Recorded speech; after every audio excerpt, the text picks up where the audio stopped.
Hello and welcome to today's session. I hope you're all doing incredibly well. Today, I have a very, very special guest with me, Jerome Hopkins, a seasoned hospitality professional who has worked across all the big names in the hospitality industry. And despite holding incredibly high positions, his focus is always helping people to transform their lives by developing better minds. And what more wellness suited is this subject? And also, Jerome is the author of two books, Seven Keys to Developing a Better Mindset and Silencing Your Inner Critic.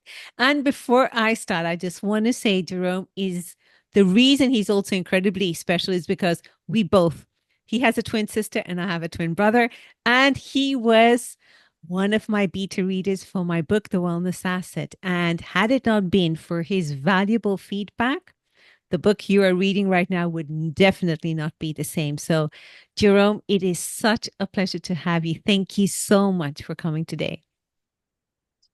Thank you, Sanal. I am looking forward to our conversation, and I'm so happy and excited for all the success that you've had with your book.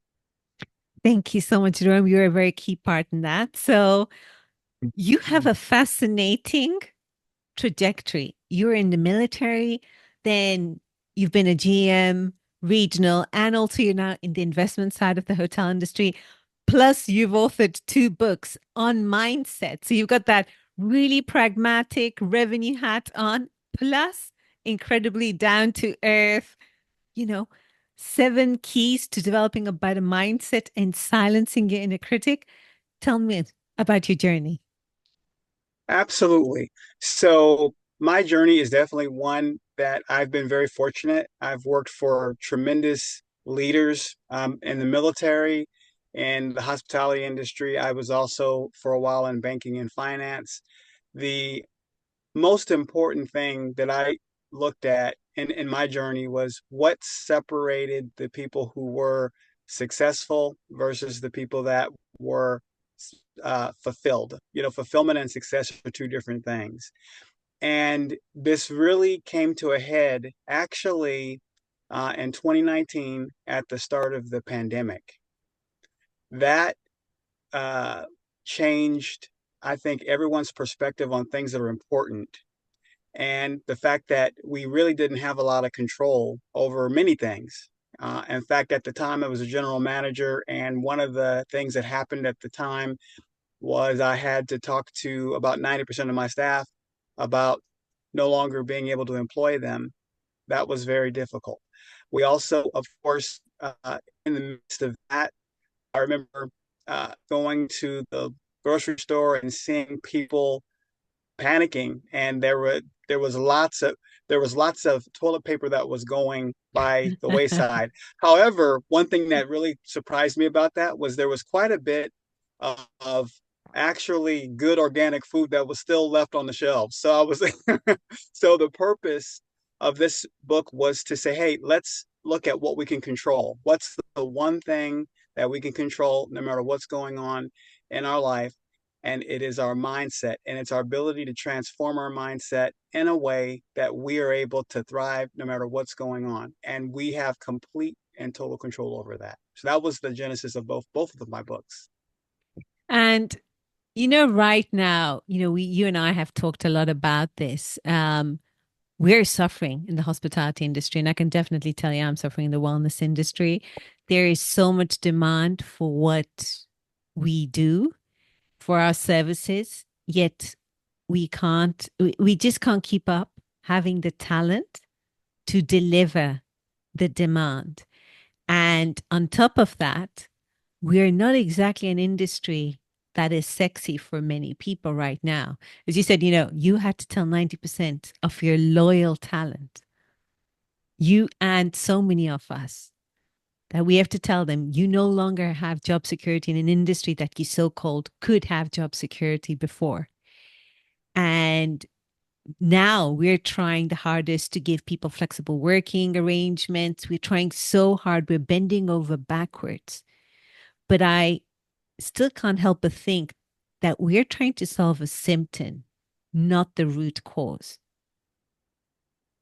Well, Sanel, I totally agree with you. I think, and this is a statement that we've talked about before, is in order to deal with the fruit, you have to first address the root issues. So if you want to change a circumstance situation, a lot of people look at the top level, which is what you're talking about, top level symptoms. So one of the things that has happened is the game has changed. We lost a lot of talent, a lot of people who have now gone and they've had to shift their mindset because their mindset now is one that they don't want to ever come back to the hotel industry because of all the things that happened. The other thing about the hotel business, and a lot of people may or may not realize this, but it is a 24 by 7 operation. There are never any breaks. You've never heard of a hotel being closed, even, whether it's Christmas or New Year's, we're always open.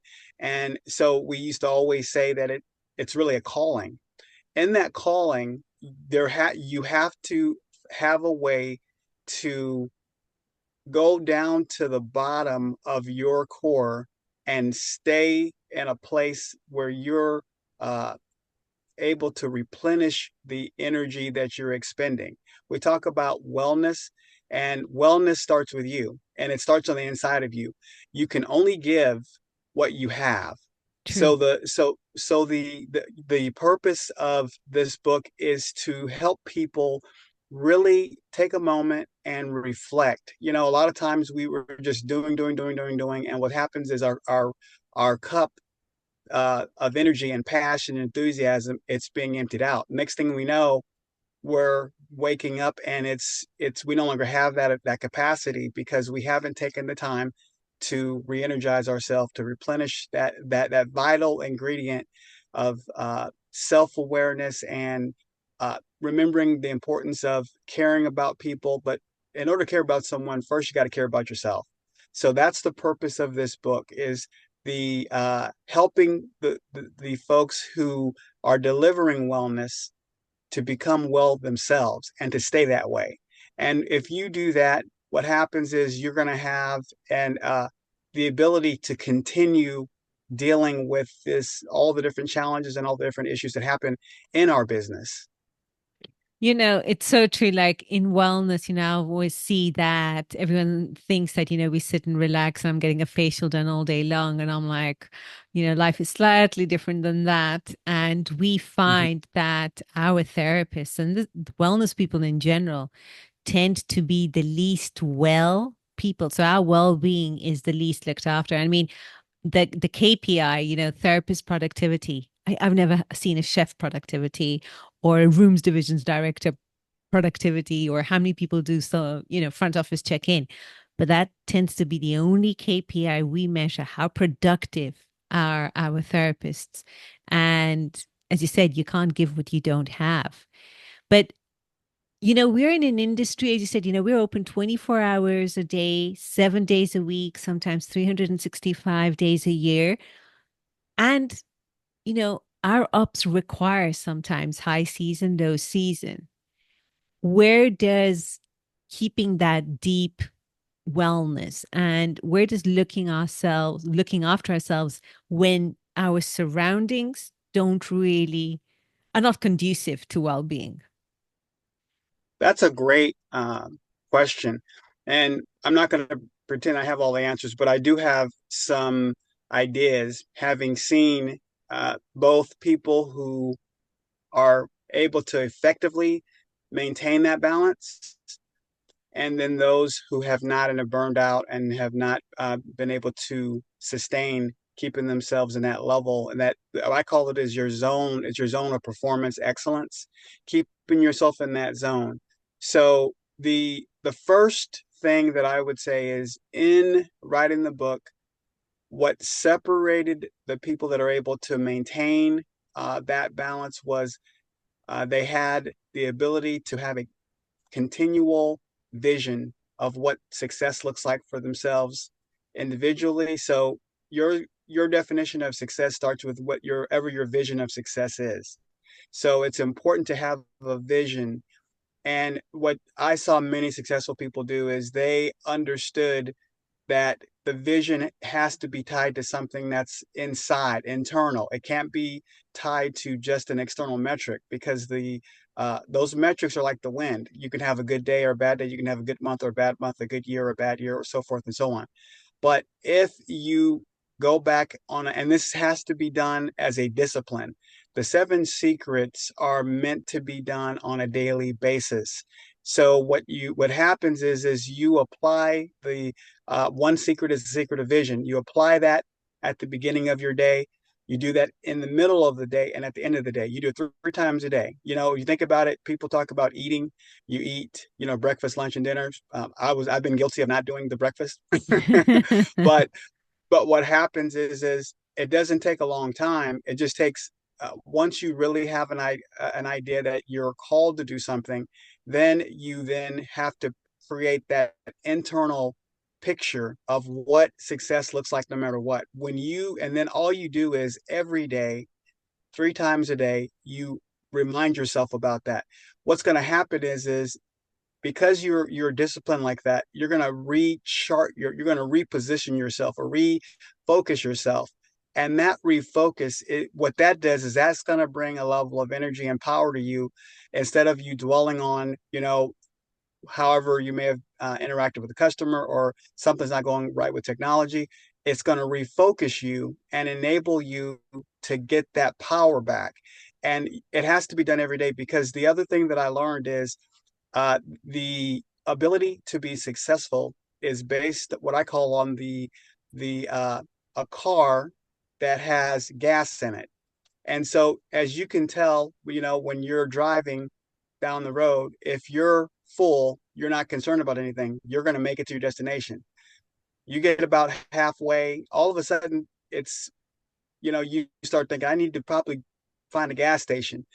You get right down to E, and a lot of people are running on E, or literally they're right almost just before the end of the E. And what's happening is because they're not refocusing with vision three times a day, their gas tank is not getting filled. So how long can you go living that way before things are going to begin to break down in other areas of your life? So that's why this is the most important thing is to every one of these seven secrets is to find a way to practice and implement them into your life daily. Now I'm intrigued. Give me these seven secrets. And do we have to use them chronologically or can we use them whenever we feel? So, what are the seven secrets and how do we use them? So, secret one. Okay. Well, actually, I just kind of went into it, but I'm going to do a shameless plug here. This is my this is Lovely. my Yeah, yeah. first book, the seven secrets. So today, what I'm going to do is share some of the secrets. But the important thing is, if you want to really get into detail, I would recommend for you to purchase this book. The book is available on Amazon.com, and we're very excited to be able to offer that to everyone. Now, having said that, we talked about vision, but vision is is nothing without having a bias for action. A lot of people know what they're supposed to do, but they don't do it. Yeah, And yes. right, we know what to do, but we don't do it. Why is that? Well, part of it goes back to that first key of vision, because when you have a solid vision that you're constantly referring to, the action becomes simple because you can then prioritize what's important to get done versus what's not important. So the second piece of this is you have to have a bias for action. So how I describe it in the book is when in doubt, do something. The example that I can really give, and I know you can relate to, is think about the process that you went through when you were putting together your book. You had this idea, you had this vision, you had this passion, it's something you wanted to do, but you didn't know exactly what the first thing or second thing was to do. You just said, okay, I probably need to talk to some people. And through you continually going through that process of having a bias, notice I didn't just say action, a bias for action, doing something. What happens is the doors of opportunity, the doors of meeting people, the doors of you being able to then find the path to be successful it begin to happen for you. Yeah. And that's a process that we must never stop doing. So in other words, one of the most important things again about all these keys that I outline in the book is it's a lifestyle of doing things on a daily basis, and it creates what I call a cumulative effect. The cumulative effect, for example, you can see this whether you can see this in the way that a person, for example, how they may go into the gym and they work out. I had lots of friends of mine when I was coming up in high school and college, and maybe they had a certain idea of what they wanted to look like, but the ones who actually went to the gym, got up early in the morning, started the process in the day of visioning what it is they wanted to do, and then started that regimen of physical workout with the weights and running and so forth. What happens after a day? You don't see anything, but you keep doing that. Now look at that. Look at those people 3 months from now, 6 months from now, 9 months from now, a year from now. They keep doing it. Look at them compared to the folks that had the vision of doing it but didn't do anything. You're going to see in a very over the period of years, look at the amount of growth and development that's happened there. So the importance, number one, is you must have a vision, and the vision is birthed all of your calling. Out of that, then you refocus and you focus only on the things that are in alignment with your vision. So, because a lot of people waste time on things that they really shouldn't be doing because they're not in alignment with their calling. And what happens is so they waste time. But if you follow these seven secrets, and really they're open secrets, but you follow them, and what happens is you're going to begin to gain that, what I call that uh, fulfillment, because you know that you're actually doing what you're supposed to be doing, and you're doing it at a high level, and to um, it's going to continue to cause you to look at things in a bigger way. And the example that I like to use is when you I remember I used to run cross country in high school, and I didn't like running at all. How can you And not like typically, running? I know, right? Yeah, some people love it. I wasn't in that group. And so what happened was is how do you what I had to do was I had to get comfortable running just a block. So I started running a block. I'm like, I can do this. Then I started. The next thing I knew, I was running a mile. Then I was running 2 miles. Then I was running 3 miles. And the thing is I remember when I got to the point where I was running 3 miles, I started saying, wait a minute, I have to get back to the house. So I'll have to run another 3 miles to get back to the house. And that was a whole different shift too, of understanding, okay, now I've actually achieved the level of success I want, but I have to also now have the energy to get back to where I started. And so what happens with this is you'll begin to look at one task, you'll achieve the task, and then you're going to begin to expand your horizons. Your vision will expand as you're taking action. And that's what we kind of highlight in these secrets. So when I take this back, let's say to my wellness team or in the hospitality industry, what I like, and we've been also speaking in our previous conversations, there is you focus heavily on accountability, self accountability. We have to be responsible for ourselves. And we can't control what happens to us externally, but we can control our vision. And it's connecting with our purpose. What is it that we want? And then from our vision, it's that action bias, right? Actually acting. And then once you take that action, as you said, each time you act, you might not know where that goes, how it heads. So if you're taking on a new position, so if your calling is to be a therapist, for example, or a wellness manager, that is your vision. But knowing, do I want to be a wellness leader? Do I want to eventually become a general manager? But whatever that vision is, owning it. And Mm-hmm. then whatever the steps we need to take, we actually take the steps. And as you said, at first you might just run 1 mile or you might run 2 miles.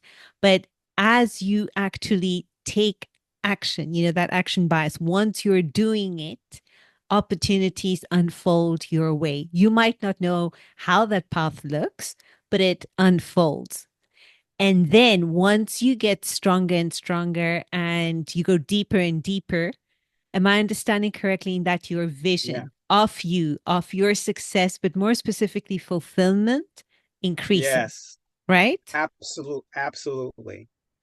And it's a And daily action. This is something we need to do on a daily basis. And hence, we're not a victim of what happens in our department, but we're actually owning our own lives and our day to day work. absolutely, Sonal. One of the ways that really will help crystallize this idea of the daily is I ask people, how often do you brush your teeth? Do you brush your teeth twice a week? No, you brush your teeth at least once or twice a day.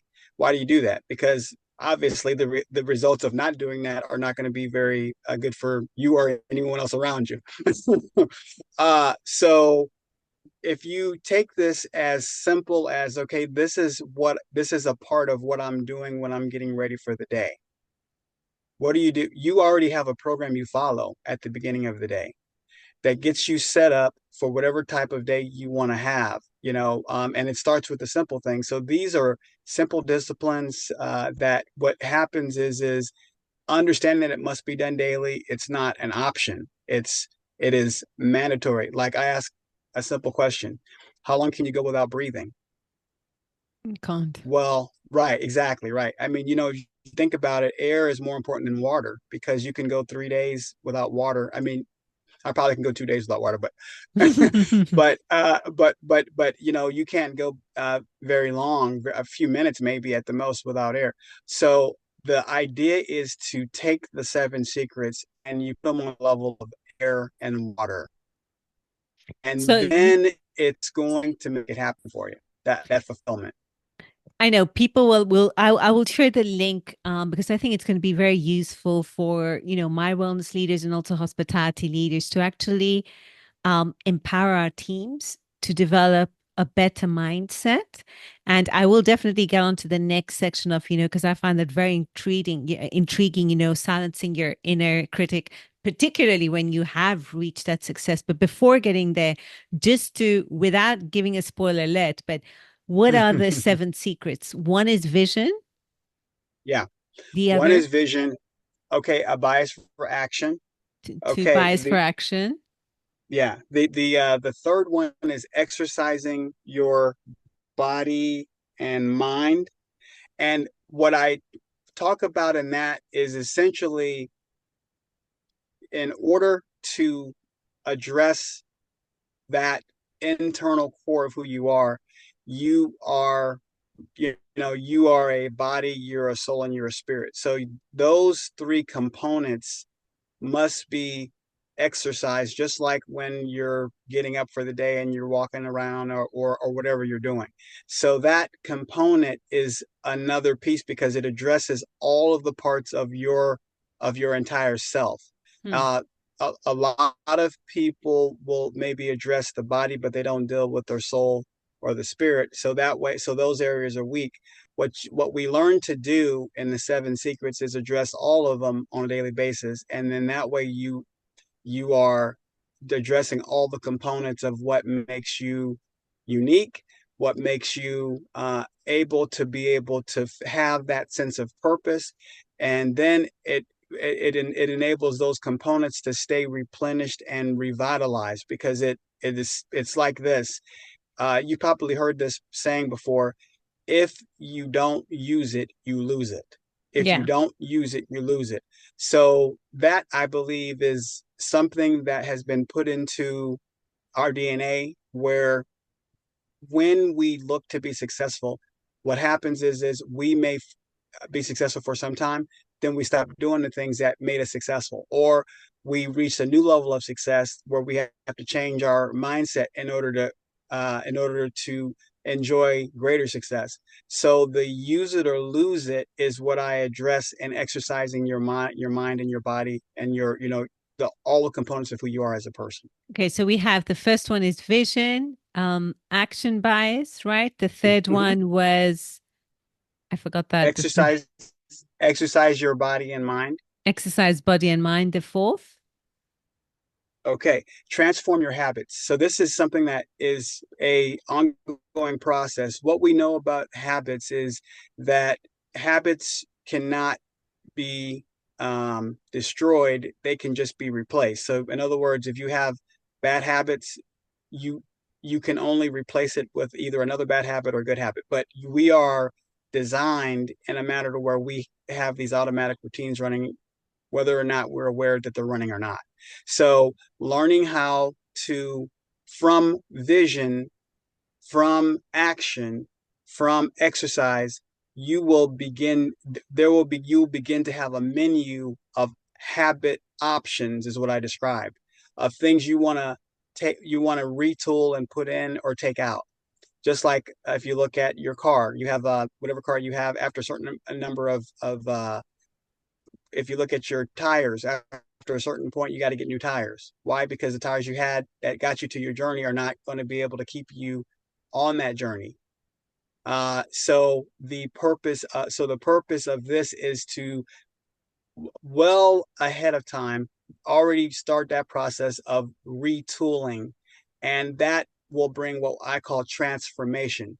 So transformation is a process like anything else, but it starts with you having a vision of what it is you're supposed to be doing and how you're supposed to be doing it, then assessing with, after you've gone through action, after you've gone through exercise, what do I need to do, what new habits do I need to develop.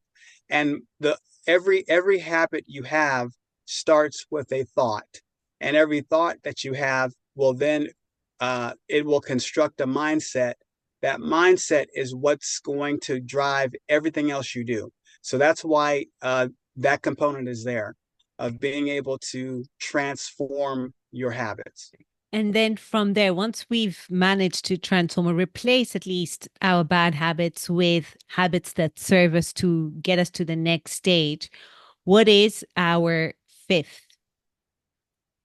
Okay, so one of the most important things, again, and I want to just stress this, is today my focus is to give folks a really good taste of what they can find in this particular book.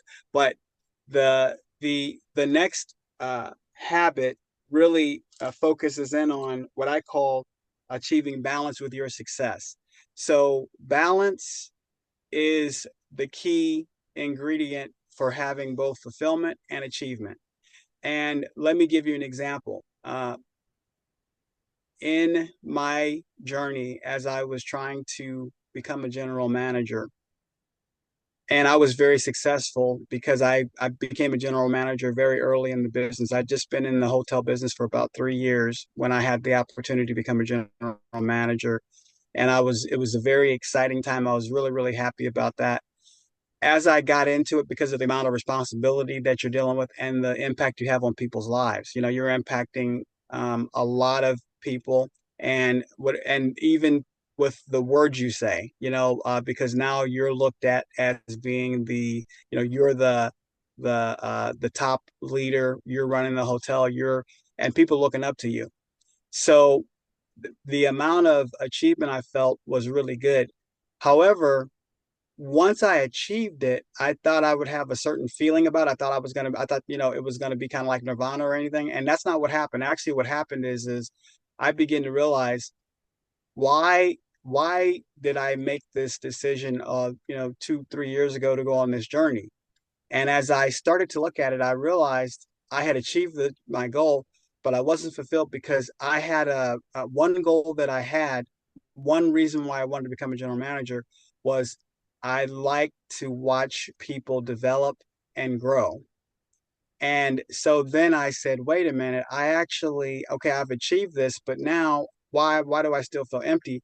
And it's because in achieving that goal, I didn't also make sure I was planting the seeds of developing other people. Now I said, okay, now I'm here. I've been successful. Now I want to make sure everyone on my team is successful. I want to make sure. And then as I begin to focus on other people and helping them be successful, many people today that I had worked with, now they're general managers.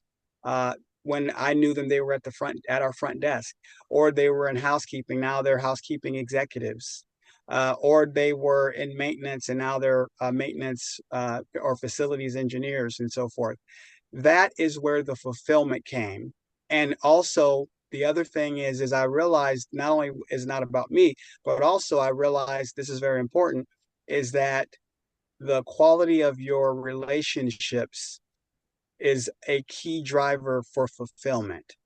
If you have a job, but the relationships that are around you aren't where they're supposed to be, no matter what position you have, you're not going to have the fulfillment, because we are meant to be in a relationships with others, and it's supposed to be, you know, to the degree that's possible, nurturing and win-win. Now, it's not going to always be like that because we have conflict, but even in the midst of conflict, we should still be able to have a level of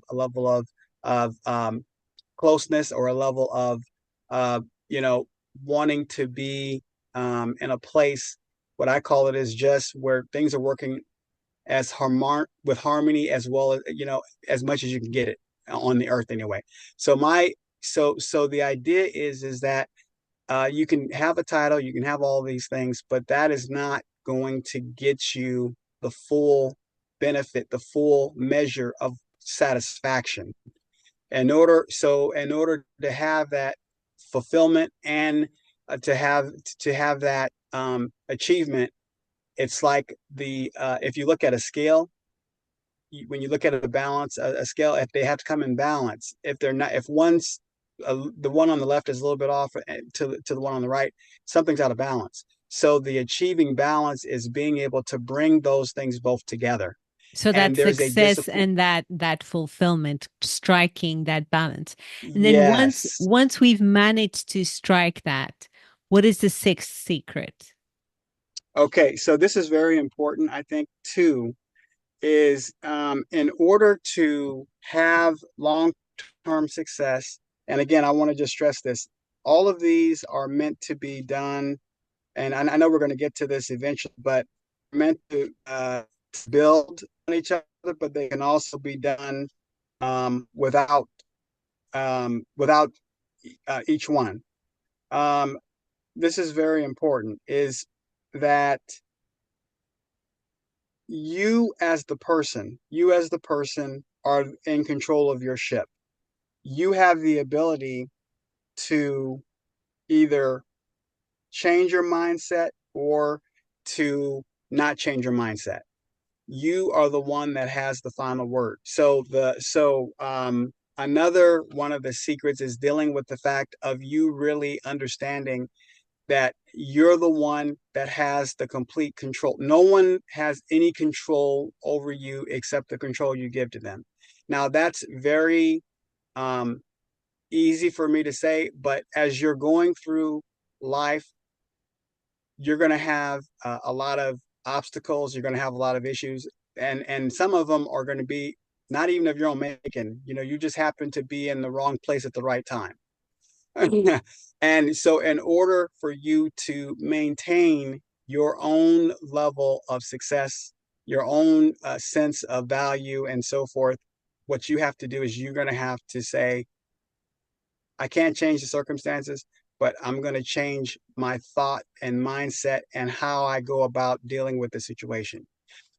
And that's really, you have what I call it, you having the final word. And I give an example in the book of when I was in the military, and I was trying to go to my next level, my next rank, which would have been what we call a non-commissioned officer, E5. It was in the Air Force, very competitive, and I was at a place where I've just been in on my first term, it was a 4-year term, and I went to my boss and I told him, hey, and who happened to have the rank that I wanted, and I told him, I said, hey, I'd like to know if you want to give me an advice, what are some things I can do to prepare for the test, and so forth and so on. And what happened is he basically kind of laughed at me about it, and basically told me that nobody ever makes it on their first shot of taking the test. Becoming E5 is a huge responsibility. It's the rank of staff sergeant in the Air Force, and someone usually on the first time, you're probably not going to make it. So he really pretty much told me, don't even really try to try to go for it. Now that's not a good situation to be in when you're trying to get ideas and inspiration and motivation about what can I do to go to the next level. So what happened was I got angry and I said, and within myself, and I said, okay, I said, I'm going to show myself and my boss that I can do this no matter what type of information that I've just received. What happened was is so I went and I used that as fuel. I used it as fuel and I started to say to myself, I'm going to do this, I'm going to do this, I'm going to do this. I actually went and I took that rank, I put it, I went to a local military store where they had the rank. So I got it, put it in my car, I had it in my bedroom, and I started to see myself in that. I started to talk to myself about it. I started saying, you know what, no one's going to know this, know the stuff in this that on this test better than me. And the day came and I went in, I took the test. When I took the test, uh, it was literally like all the answers were just highlighted for me. I got the test done. It's like about a 2 hour test. Got it done in an hour. Walked out. When I walked out, I knew that I had the rank. But the way in the military is there's a lengthy process for you to know whether or not you've gotten promoted. So it took a few months. And one night, I'll never forget this. It was actually an evening time, and we were expecting our first son, my first son, Mhm. and I get a call from the chief master sergeant, who was like the senior enlisted person for my division that I worked in. He said, Airman Hopkins, he said, I want to tell you something. You are now Staff Sergeant Hopkins. I said, no way. He said, yeah. He said, you made it on your first shot. He said, well done. And then I could not wait to get to work because I'm not gonna lie to you. I wanted to go to my boss and quote the next day, but See, I got it. Very mature, very nice. Did you do that? Did you do that? yeah. Well, no, but I'm not going to lie to you. But what I did do was I said, thank you so much for the information that you gave me. I said, if it had not been for you, I probably wouldn't be wearing the ring today. Now, I said that because what I did was to what he said, and I applied that as fuel, and that fuel to what it did is it made me become better. So actually, if it hadn't been for him, I may not have been as driven to get that done. Where some people can look at a situation like that and then they become a victim to that. They Yeah, become a victim, and so then now and then that then creates a situation of internal imbalance within them. And what I've learned is people who are doing things that they shouldn't be doing. If you have a bad boss, or you work in a toxic environment, the the purpose of you having the final word is to simply say this: you're going to be in toxic environments, whether you want to be in them or not. You're going to have situations where you may be working for a bad company or a bad boss. And you have the ability to say, okay, you know what, I'm not going to do that, and change your location if that's something that is deemed for you to do. However, this is the important thing: is not allowing that toxic environment to get into you, not allowing it to change your mindset, your understanding of who you are, your such value, wise what you words bring. because in our industry, I think that happens across all industries. We end up becoming what we hate, or we end up becoming that toxic environment. And so once I love that story. So once you've got, once you know that you are in control of your ship, what is the last secret? Okay, so this is what I'm going to do. So now, and I hate to do this, but I'm going to say I would like you to read the book. Okay. the the purpose of that is to simply say, I want you to go through the journey with me. That because what's going to happen is this: when you the purpose of this actual first book is it's a short read. It's meant to it was really meant for people that are on the go, that don't have a lot of time, but they know they need to make changes in their life, and they're trying to figure out and diagnose where those changes need to happen, and they need a roadmap and a game plan to get there. And so, in other words, you can be empowered in one area that is the most important. It's your thinking. It's your thinking, and because your thinking impacts your doing. You know, a person doesn't think, I want you to think about this. You never do anything unless it's been thought about first. Even what we call reactions. That person's highly reactive. Somewhere along the line, they thought and then they did it. And then it became a program. So now that's how they respond to every situation. But so the thought is the root that creates the fruit. And the purpose of the seven secrets is here is a roadmap. These are proven through all industries going and from all time, and it doesn't cost you anything except the willingness to be open to changing and then taking massive action. And what I love about the seven secrets is it's this, that you may actually be following one or more of them now, and there might be one that's just a missing ingredient that you needed. When you make a cake, if you have all the ingredients, but let's say you're missing the eggs, that's going to be a whole different cake. Or, the milk's not there. So the purpose is to simply show you these ingredients. Now you can then make whatever cake you want because you have all the ingredients you need to be successful with a transformed mindset. That is the key. I like that. I mean, for me, just, the audience, I really wanted you to come on and talk about this because I hear with my clients, with everyone, especially in the hospitality industry, in the wellness industries, we are struggling to keep our teams. And also, our team members struggle to be within hospitality. I can only speak for wellness leaders and therapists and receptionists. We sometimes we feel that we are the hard hit um, department or the one with the least voice. And what I wanted for you to be here is to give that key message, right? That you actually are far more empowered than you think. And everything Mm-hmm. that is happening to you is not because you are the victim of that. And this is not going into tree hugging hippie stuff, but I do think that if we, like for wellness leaders, and I always say that if we want to have that genuine seat at the hotel's big table, we can't get there thinking that we're hospitality's amenity department or marketing tool or that a GM doesn't understand us. Now, that might be true, just as in the case of your boss way back in the Air Force, where maybe the vast majority of people did not get it the first time round. But it doesn't mean that that needs to be your reality.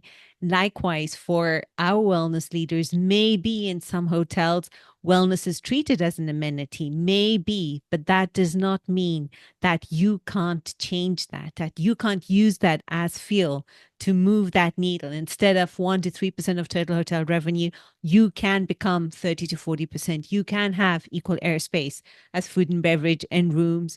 And I think this is why I wanted you here. And I think this book, because, obviously, since I've started, I wrote my book and all, I just find it fascinating.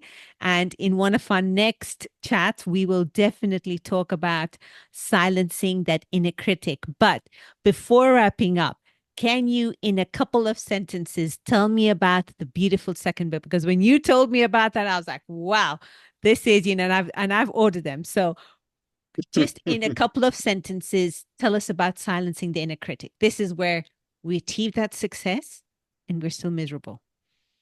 Absolutely. I think so. Now, first of all, thank you again for this wonderful conversation, and I hope that it will inspire people to really reclaim the power that they give out by, looking at a situation and then having that sense that they don't control anything.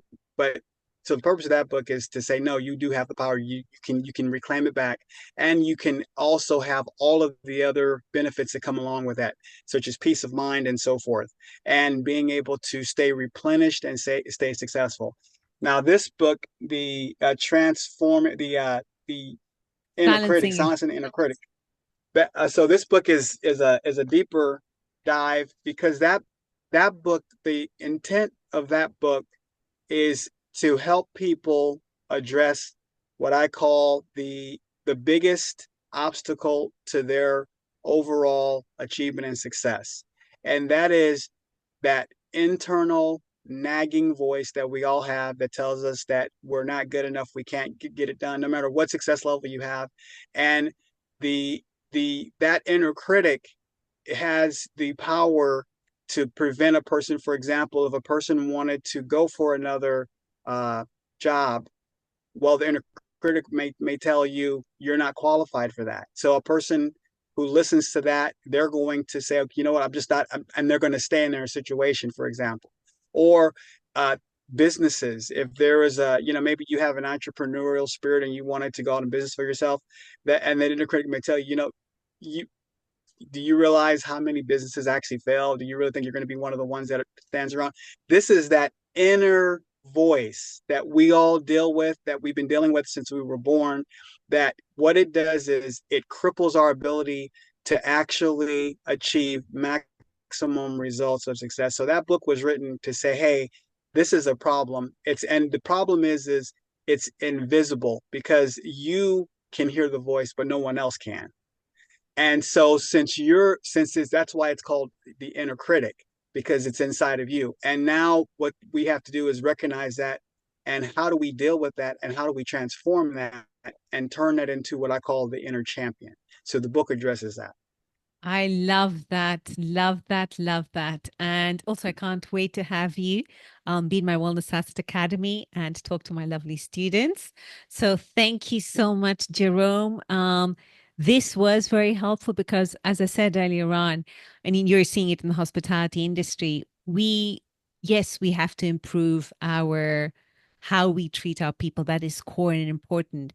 But more than that, we're treating the symptom and not the root cause. And I think this is where people in culture, wellness, we should be working with our teams, empowering them to see really it is their mindset, it is their thoughts, and it just frees them from this kind of inner jail that they've put themselves into. And, it doesn't allow them to fully enjoy what they love doing. And we eventually leave the industry, go to another one, and guess what? We face the same problems, right? And I see that happening to people across the globe, right? So I think that this is such key learnings, and we will leave the direct link to get the books on Amazon. 7 keys to developing a better mindset and silencing your inner critic. Thank you so much, Jerome, for joining us. Thanks, and Al. Hope you have a great day and a great week. You too.